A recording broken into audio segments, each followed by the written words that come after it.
Gorgeous na! Gatsada Balita na!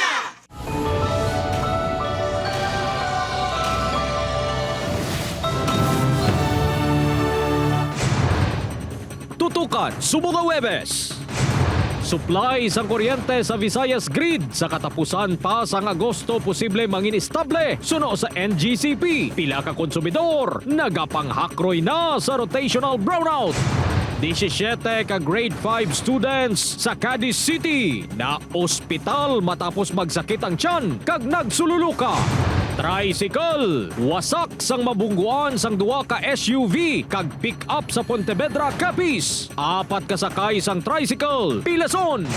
Pagpangawat sang isa ka LGBTQ member sang beauty products sa isa ka stall sa Bacolod City na hulikam.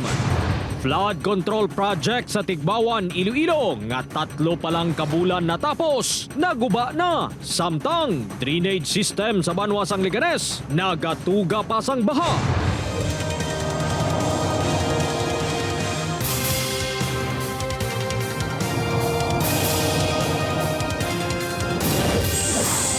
Ini ang Bratsada Balita.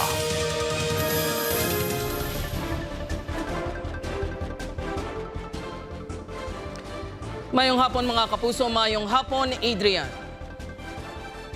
Mayong hapon man, George, sa nagapangunang nga balita.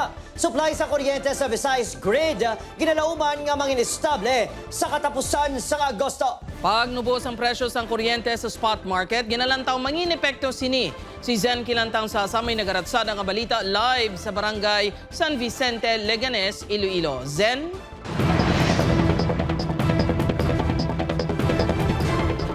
Jert, Adrian, nagapanghakloy na mga residente kag negosyante bangod sa pag-eksperyensya sa rotational brownout. Nagalaom naman sila nga magbalik na sa normal ang power supply sa Visayas Grid. Sa baylo nga magtuon kung gabi ang kabataan ni Geraldine kung aga na lang sila nagabawi bangod sang patay siga nga kuryente.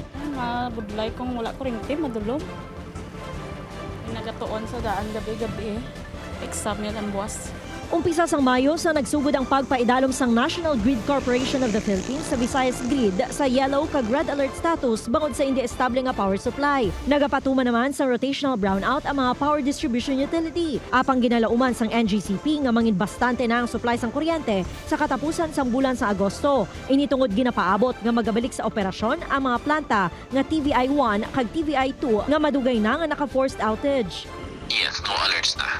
That's the normal that we define, no? Wala na kita sang yellow or even red.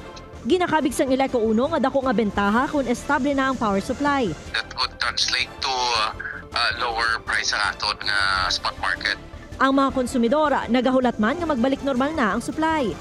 Tani kung mabalik nila tanang sa normal na bla para kami mga pumuluyo di para hindi kami maapektuhan sang rotational burnout. Inyang ginaabi-abi man sang pila ka negosyante. Bisan subong nga may solar kami, hindi magid sila nga maka kay ulan-ulan, makakuha ko sa more. Sa maka mo Japon, may bela man ko Japon.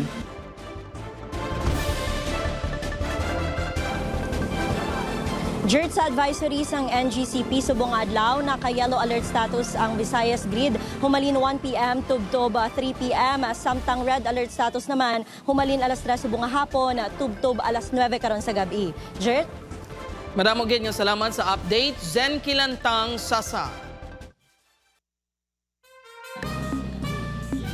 17 naman ka grade 5 students sa Cadiz City nagsakit ang tiyan kag nagpalanuka matapos magkaon sang bunga sang kasla. Sa Ilin Pedrezo may nagaratsa ng balita.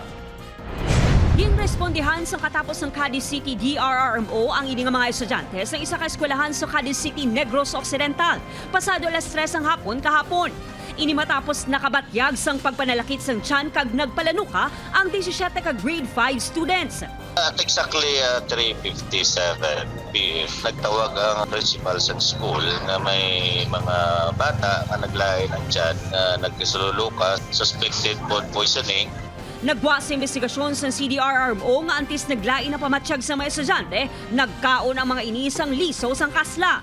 Ginkuha sa isa ka estudyante ang mga liso sang kasla sa palibot sang eskwelahan kag ginpalagtag sa iya classmates. Find out na mo sa investigation nga mo na ila nakaon. Sila nahimo ni siya mayong fuel. Amo ni siya content sa chemicals. Sa mga ginikanan, educate nyo inyong mga kabataan nga impossible. Makakita gani ka mo siningat tanom ninyo mapagkana.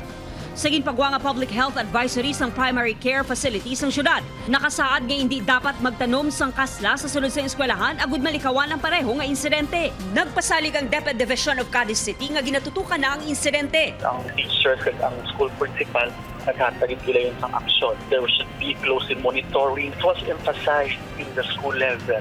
Kung hindi dapat nila sang label. Nakagwa na sa ospital ang 15 sa 17 ka mga estudyante. Upod kay Herald Eka, Aileen Pedreso ang naga. Ratsada!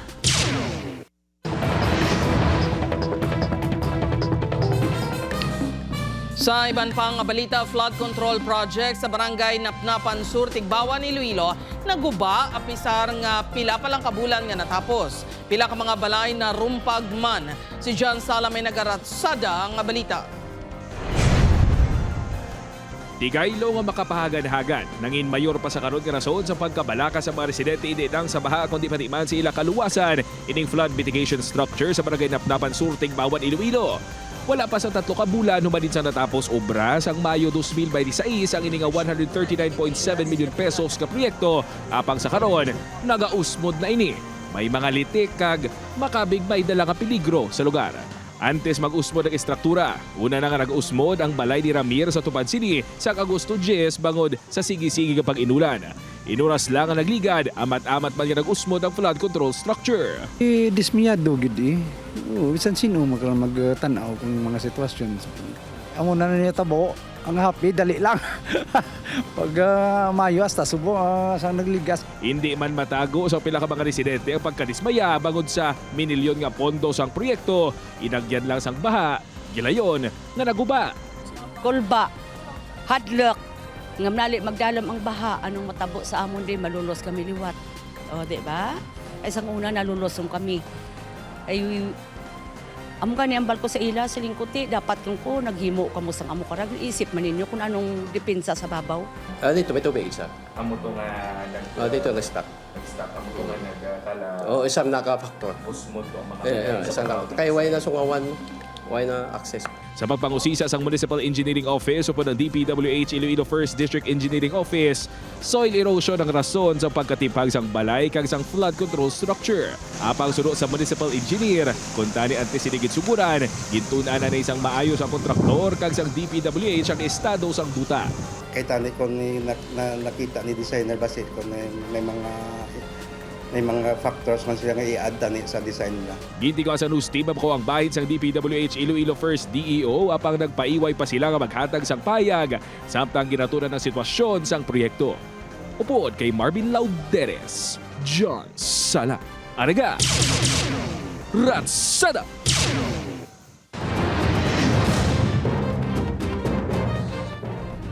Nahuli kam ang pagbunggo sa motorsiklo sa manag U-turn nga auto sa barangay Kamingawan, Kabangkalan City. Sa kuwas ng CCTV, nakita nga naghinay-hinay samtang nagalikong auto sang hinalay lang nagbunggo ang nagahagunos nga motorsiklo. Sunod sa kapalisan, ginbawian sa kabuing rider nga si Alice Dave, 16 anyos samtang pilason ang angkas nga Alice John, 23 anyos. Posible nga wala na tulupang doon sang rider nga manugliko ang auto rason nga wala makalikaw. Nag-aregluhaning ng mahimata sa mga biktima kag ang driver sang salakyan. Nakapuntos namin dyan, nagsignalize na siya. Kung i-U-turn siya, naglapas siya kapuan. Hindi ko rin na para sa motor kung naglasing pa. Sa iban pang balita, nagtugas ang huol sa mga huwes kag abogado ang baral nga ginbutang sa atubang sang Iloilo Hall of Justice kay na sang aga. Sa pagpangusisa sa news team, hindi maka-left turn ang mga abogado kag huwes pasulo sa Hall of Justice bangod sang baral. Naglawig ini sang 20 minutos antes sa butangan sang alagyan sa mga traffic enforcer. Sunod sa Iloilo City Traffic and Transportation Management Office, may hindi pag-intindihan ay sa paghatag sang instructions sa traffic enforcer nga nagbutang sang baral. Ginbutang ang baral agud tapnaon ng jaywalking sa mga pedestrian sa lugar. Ipahamtang ang barrier adlaw-adlaw halin alas 8 sa aga tubtob alas 5 sang hapon. Kuhaon man ini pagkatapos. May mga several aksidente ra nga natabo. Once nga may pinagusto lang kung bisan din gatabok, ang tendency na dira sa area naga-slow down. Ginatun-an pa kon railings or other nga mga bollards ang ibutang naton. Miyembro naman sa LGBTQ nakawat sang beauty products sa isa kabaligyan sa Bacolod City. Sa Pedrezo may nagaratsada nga balita. Sa sining nga video, masako nga nagapili sang beauty products ang isa ka miyembro sang LGBTQ community sa sulod sang isa kabaligyan sa Barangay Bata, Bacolod City. Sunod sa tindera nga nagpaiway na nga magatubang sa kamera, nagkuha siya sang video bangod duda siya sa gihos nga nagapili sang products. Apang nagpasugot ini nga dalon ang mga produkto nga balor 700 pesos matapos nagpahayag ang LGBTQ nga kilala niya ang upod sini nga tindera. Wala na nakabalik ang sospek.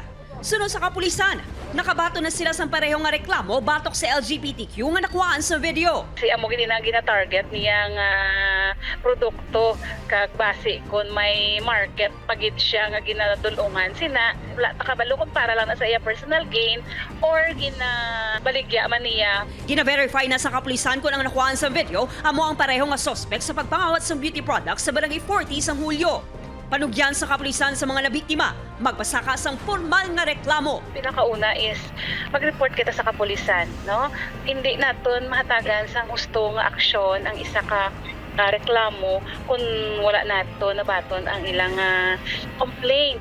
Upod kay Herald Akang, Aileen Pedreso ang naga ratsada. Bantayan. Tricycle wasak sa mabungguan sa duwa ka SUV kag pickup sa Pontevedra, Capiz. Apat ka sakay sa tricycle pilason. Tutukan sa pagbaliksang Ratsada Balita. Ini ang Ratsada Balita.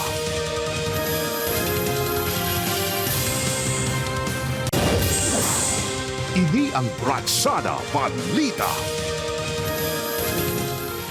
Mga kapusok, Comelec 6 padayon ang preparasyon sa 2026 BSKE apisar sa mga hagna sa Kongreso nga tuyo magpaiway sini. Si Kim Salinas may nagaratsada nga balita. On track sa mga schedule kag preparasyon ang Komisyon ng Election 6 para sa Barangay kag Sangguniang Kabataan Election sa Nobyembre 2, 2026. Ini sa tunga, sang 8 kahagna sa Kamara nga nagapaiway sang eleksyon sa 2027 o 2028. Nagsapol na ang Comelec kag Police Regional Office 6 sa Martes agud istoryahan ang Joint Security Planning para sa 2026 BSKE elections. Setyembre 28 tubtob Oktubre 5 natala na ang filing of candidacy.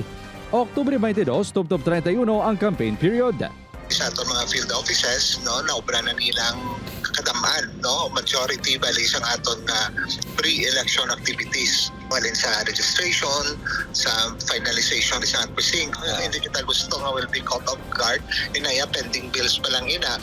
Nagasala ang pila ka barangay official sa Iloilo City sa sitwasyon.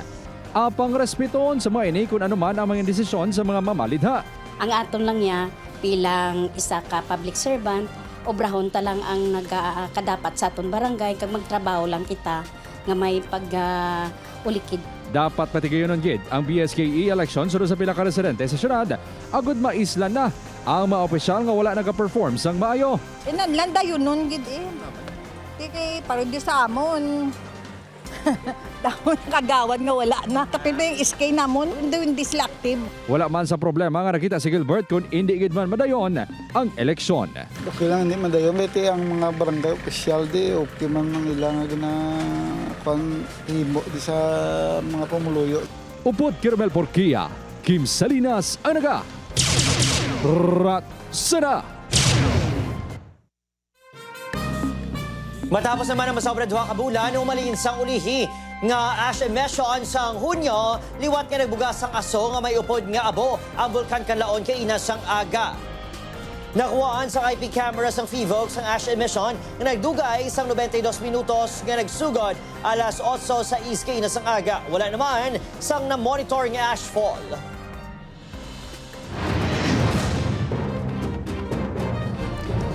Pagbunggos ang duwa ka SUV kag isa ka pickup sa tricycle sa Pontevedra, Capiz. Sa pool sa video, 4 ka persona pilason. Si John Sala may nagaratsada nga balita.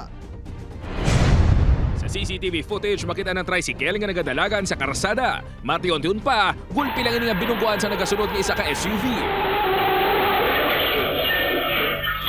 Bangod sa impact ng pagbunggo, nagtabog ang tricycle sa Piaca Lane. Kag nagbunggo man sa nagasundanay nga salakyan kag pickup. Makita naman sa video ang pagtabog sa mga sakay sang tricycle. Natabong aksidente sa barangay Binuntukan, Pontevedra, Capiz, pasado alas 8 kay sang aga. Base sa pagpangusisa sa Pontevedra Police, pinason yung indala sa ospital ang driver ng tricycle kag ang 3 sini ka mga pasahero. Nakip ng isa ka 4 ka tuig nga bata. Driver ang patient pa siya, pero ang iya nga mga pasahero, ngayon isa ka pamilya, mag-asawa at may anak sila isa ka 4 years old siya bata. Dalain niya siya sa aton na rescue sa Pailan hospital, pero later yung transfer sa Rojas City na hospital. Base sa payag sang driver sa SUV nga una nga nakabunggo sa tricycle, wala sini matalupangdan nga iyara na siya tubang ang tricycle. Sa iyang statement sa atong investigator, wala man other reason, kundi purely accidente lang kitang matapot. Temporaryo nga ginkustudiya sa kapulisan ang mga driver sang 3 ka salakyan nga nagbunggo sa tricycle. Natala na pa nga mag-istoryahan nga magtimbang nga kampo. Sa Panitan, Capiz, nahulikam naman ang pagbunggo sa motorsiklo nga ini sa nagasugatan nga close fan sa barangay Konsensya Lunes sa gabi. Bangod sa impact, nagtabog ang rider nga ginkilala kay alias Leo nga nakaangkon sang pila sa ulo nga ginatudlo gintunaan sang iya kamatayon. Sa investigasyon sa kapulisan, pauli kung taning rider sa banwas ang dao. Pagabot sa lugar, ginapayagan na dulaan ni isang kontrol sa pagmaneho. According sa atong paluhat na maging conduct dito siya ginalinan, nakainom siya kay nag-jockey pas na ko na dito. Upod kay Marvin Lauderes, John Sala, Anaga, Ratsada. Hatagan sang tsansa sa LTFRB nga makakomply sa mga rekisito sa mga unconsolidated PUJs sa Bacolod City para ma-issuehan sa Provisional Authority. Isa sa mga i-require sa PUJs ang pamatuod nga roadworthy ang ila unit. Nagpasalig naman ang pila ka transport group nga magkakooperar sila sa LTFRB agud makakuha na sa Provisional Authority kag hindi na makabig nga kolorom sa dalanon. Yung assistance rin sa ating mga traditional jeepneys, no? Yung mga rehabilitation, yung mga sobrang dilapidated na para mapaayos po nila. Kadamo gid sang maayo nga balita kay ti pabor man ang aton nga dapat i-renew ang tanan nga mga provisional authority kag mga salakyan diri sa syudad sa Bacolod nga mga bisan na ano pa ang imo da nga ginupdan nga grupo as long roadworthy.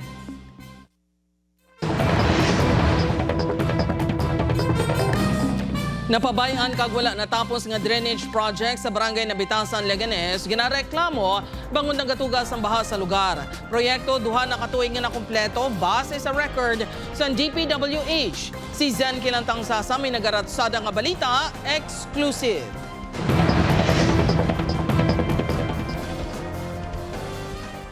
Nagasulod ang tubig baha sa balay ni James diri sa barangay Nabitasan, Leganes, Iloilo. Ilabi na kung magbubo ang ulan. Ang ginahalinan sang tubig ang wala matapos nga drainage project sang DPWH Iloilo 4th District Engineering Office. Wala sang tabon ang kanal, rason nga nagaawas ang tubig. Pila ka beses na nga narusdak ang dingding nanday James bangod sang bulyada sang tubig. Pati ang ila appliances nagkalaguba man. Ginakabalakan nila subong nga magtugas ang balatian ang stagnant nga tubig. Ang tubig, ma'am, galabo sa amon nga batiis, di ma'am mo. Ang gina-concern ko lang, makabataan, ma'am, nga hindi magliptos, di perwisyo. Kita mo man amon nga sitwasyon kung magbaha. napanungtong namon mga appliances. Ginpalabot sa news team ang reklamo sa DPWH Iloilo 4th District Engineering Office. Gilayon nga gininspeksyon sang project engineer ang lugar. Base sa project profile, nakumpleto ang proyekto sa October 16, 2024 pa. Nagabalor ini masobra 38 million pesos. Nagakonekta ang drainage system sa Napnud, Guaan, pakadto sa Nabitasan. Sa pagkahibalo sang project engineer, natapos na ang drainage project kag nag-agiman sa inspeksyon sang iya team. Tatabunan siguro amo na nga nag-awa siguro ang tubig. So i-inform na naman ang contractor nga i-redo o rectify nila ang ila obra para mag-stop na ang flow sang tubig pakadto sa mga pamalay. Plano sang DPWH nga magpahamtang sang manhole agud hindi na mag-awas ang tubig. Pangitaan man nila sang cross drain agud makatabok ang tubig sa naga-exister nga drainage sa pihak na dalan. Nagpasalamat naman ang pumuluyo bangod mabuhina ng ila pag-antos sa baha sa tion nga mag-inulan. Upod kay Cirilo Randuque, Zen Kilantang Sasa, ang naga Ratsada!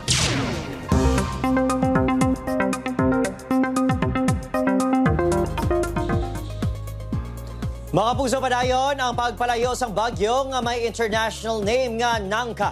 Ngayara na sa Guasang Paracan Philippine Area of Responsibility. Uli nakita sa 2,755 kilometers east-northeast sa extreme northern Luzon. Sunod sa pag-asa, manubong chance sini nga magsulod sa par, bangod panasidlangan ang hulag sini. Isa ini sa malaing tiyempo nga rason kung nga padayon ang pag-eksister sa habagat sa pusod kung sa di na naka-eksperyensya man sa gihapon sa mga pag-ulan ilabi na sa bahin sang Luzon. May chance naman sa gihapon sa localized thunderstorms sa Visayas kag sa Mindanao. Base naman sa datos sa Metro Weather, may chance sa ulan sa Panay Island kag Negros Island region. May babasog man yung ulan sa pinakabahin o lugar sa Antique. Ini ang Bratsada Balita.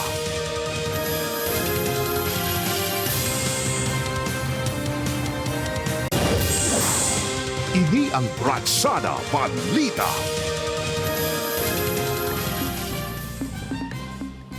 Magapatigayon sang signature drive para sa pagduso sang anti-political dynasty bill ang simbahan sa Bacolod City ug Negros Occidental. Sunod sa convener sang dapat isa lang People's Initiative. Tiuna agud ang totoo ng political dynasty kagatagan sang tsansa ang iba nga magpungko kag maghatag sang serbisyo.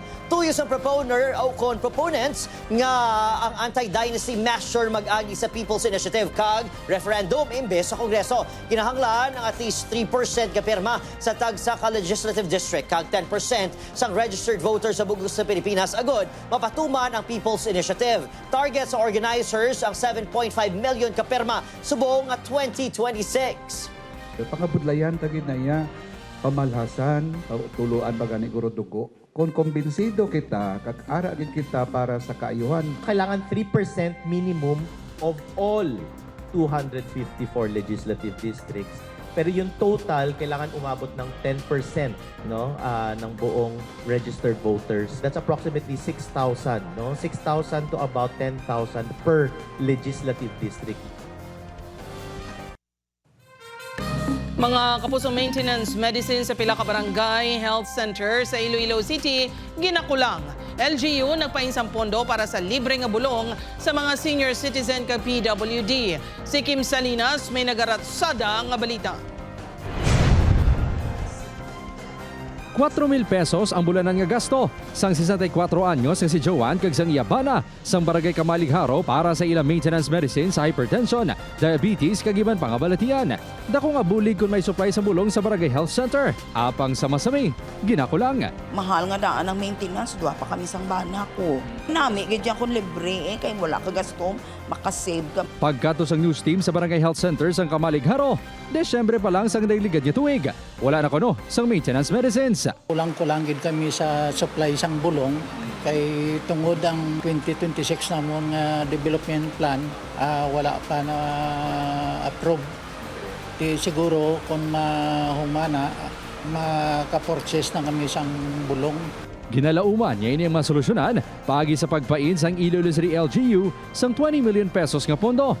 Sa programa, madugangan pa ang libre nga bulong sa hypertension kag diabetes sa mga senior citizens kag persons with disabilities. Kinahanglan magpalista ang mga benepisyaryo sa ilang barangay agud malakip sa official list. Sa mga may pribado nga doktor, kinahanglan lang magdala sang bagong nga reseta. OSCA ID o kon PWD ID para marehistro.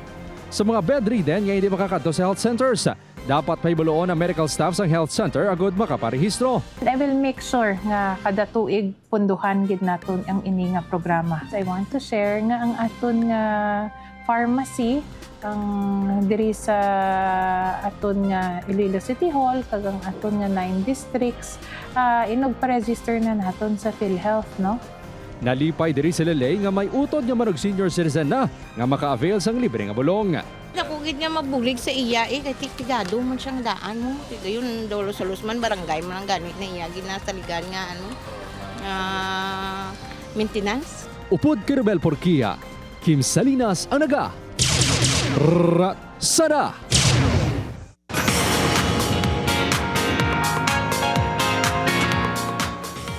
Mamusayari na ang mabanatayan sa The Master Cutter. May bagong misyon si Atoy. Mangin effective bala siya bilang Alexei Sokolov? Bantayin ina ang may eksena karon sa GMA Prime 8 p.m. pagkatapos ng 24 oras. Samtang, sunod na sa Task Force Firewall ang kuta sa mga sindikato. Makita pa bala ni Galo ang manghod nga si Sunshine. Bantayan ang dugang pang may eksena 8:50 p.m. sa GMA Prime.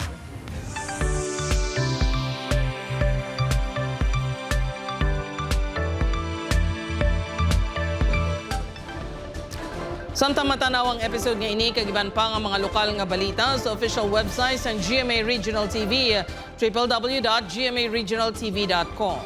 Pwede man ninyo mabisita ang amon official YouTube channel, GMA Regional TV, kag i-click ang subscribe button para sa pinakamainit nga balita halin sa mga riyon. Madamo nga salamat mga kapuso, pati na sa aton mga kapuso abroad. Ako si Eden Pretos. Ako naman si Gertrude Charlatan. Kami ang GMA Regional TV, wala sang ginadampigan, wala sang ginaprotektahan. Halin sa tubtob subong matutuod nga serbisyo gid lang. Tubtob buwas, ululupod gyapon kita tanan sa pag Ratsada.